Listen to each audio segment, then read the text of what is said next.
Have you ever tried to meet a massive career-defining deadline while the entire world seemingly conspires to interrupt you?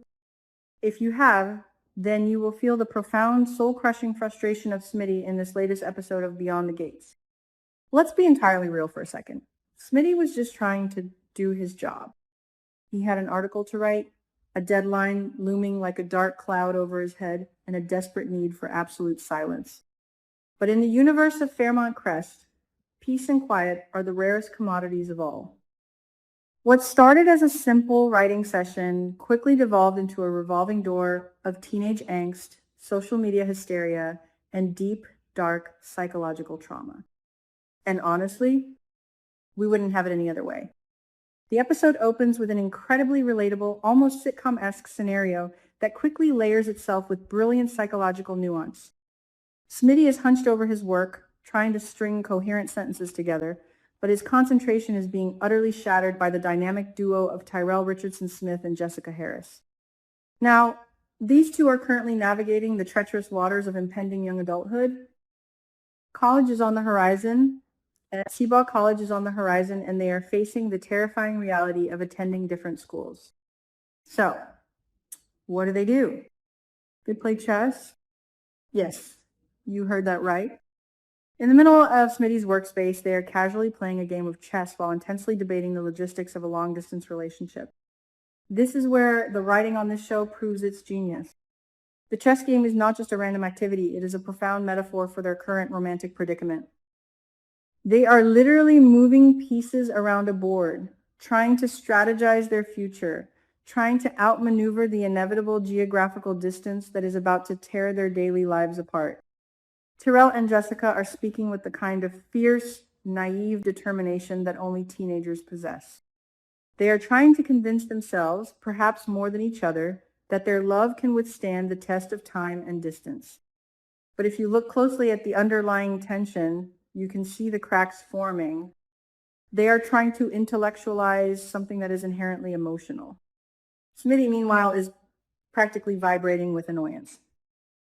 The clacking of the chess pieces and the earnest, hormonal declarations of eternal loyalty are completely derailing his train of thought. Jessica, proving that she at least has some situational awareness, notices the absolute death glare emanating from Smitty. Realizing that they have overstayed their welcome, she pivots with a suggestion that is equal parts bold and desperate. She suggests they pack up and head to her father's lake cabin so they can continue their deep conversations about their relationship in bed. Let's pause and analyze this for a second. Boom.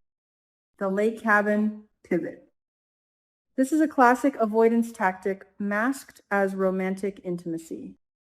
Tyrell and Jessica recently had their first time, an event that Tyrell was already feeling deeply insecure and inexperienced about, as we saw when he confided in his grandfather, Martin Richardson. By suggesting they retreat to a secluded cabin to talk in bed, Jessica is attempting to use physical closeness as a band-aid for emotional uncertainty. They seem incredibly determined to stay together, projecting a united front against the looming threat of college separation.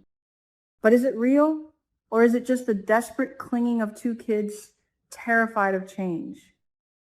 Knowing the whispers and spoilers swirling around Fairmont Crest that Jessica's anxieties about long distance are eating her alive, this cabin trip feels less like a romantic getaway and more like a tragic final attempt to hold on to something that is already slipping through their fingers. It is a beautiful, heartbreaking juxtaposition of youthful optimism and impending reality. But Smitty's nightmare does not end with the departure of the star-crossed lovers. Oh, no. The universe decides to test his patience even further. Just as the silence begins to settle, in bursts the social media brigade, Chelsea Hamilton, Catherine Cat Richardson, and Samantha Richardson. The energy in the room instantly shifts from intense romantic strategy to hyperactive, glittering chaos. The cotillion is approaching, and in Fairmont Crest, the cotillion is not just a dance. It is a societal debut, a battlefield of aesthetics, and a massive social media event. The girls are buzzing with ideas, loudly debating the perfect angles, the right filters, and the ultimate captions for their impending cotillion posts. They are completely oblivious to the fact that Smitty is currently fighting for his professional life at his desk. The contrast here is absolutely hilarious and sharply drawn. On one side, you have Smitty, representing old school journalism, the grind of the written word, and the pressure of a real world deadline. On the other side, you have the new generation, where the curation of an online persona holds the exact same weight and urgency. Finally, Smitty reaches his breaking point. The man simply cannot take it anymore. The cacophony of giggles, hashtag debates, and dress descriptions pushes him over the edge, and he unceremoniously kicks them all out of his workspace. It is a moment of pure, unadulterated comedic relief.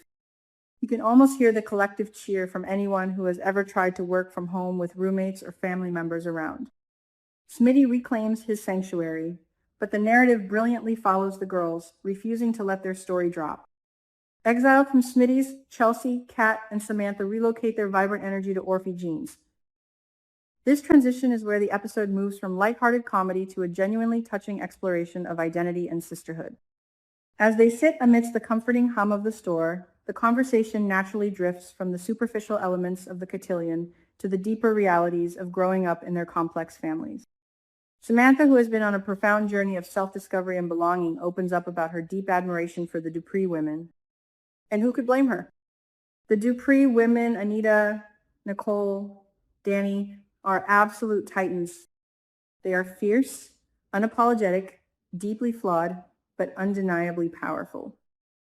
For a young girl like Samantha, trying to find her footing and her voice, looking up to these matriarchs makes perfect sense. This is where the emotional core of the episode truly shines. Chelsea and Kat, recognizing Samantha's vulnerability and her desire for connection, deliver a line that gave us absolute chills. Once a Dupree, always a Dupree. This isn't just a throwaway line. It is a verbal initiation. It is an acknowledgement that family in Fairmont Crest isn't just about blood. It is about loyalty, strength, and standing your ground. To cement this beautiful moment, Chelsea and Kat present Samantha with a gift that carries immense symbolic weight, a brand new Chelsea Cat bag. In the world of soap operas, a designer bag is never just a bag. They explicitly tell Samantha that this gift is to celebrate the anniversary of her being called by her new name. They emphasize that she was chosen. Do you realize how powerful that is? The bag represents all that she is becoming, a young woman who is growing, maturing, and stepping into her own fierce independence. It is a passing of the torch.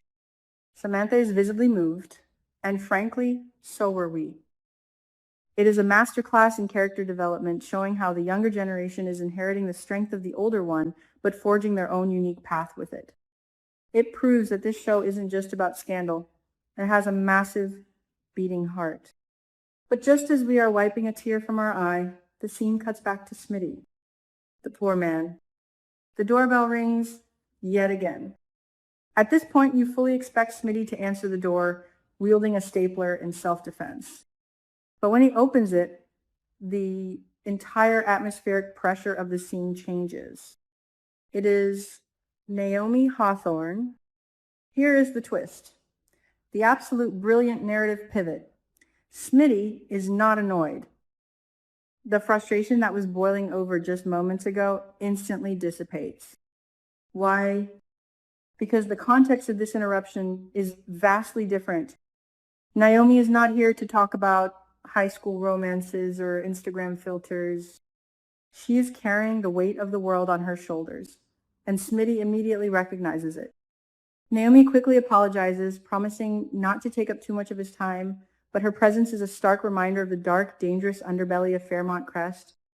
Naomi has come to talk about her husband, Jacob. Let's connect the dots here, people.